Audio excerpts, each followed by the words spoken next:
ઈસુને જાહેર જીવનમાં જુએ છે, પ્રભાવિત થાય છે, અસર પડે છે, ફરે છે.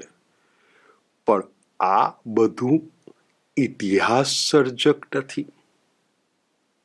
ઇતિહાસ સર્જક બનાવ તો ત્યારે બને છે જ્યારે મૃત્યુમાંથી ઈસુનું પુનરુત્થાન થાય છે.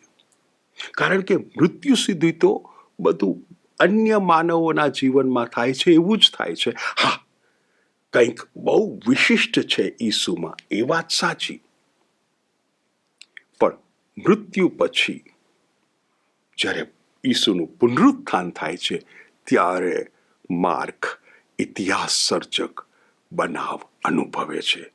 ત્યારે એને પાક્કી ખાતરી થાય છે કે ઈસુ એ ઈશ્વર પુત્ર છે,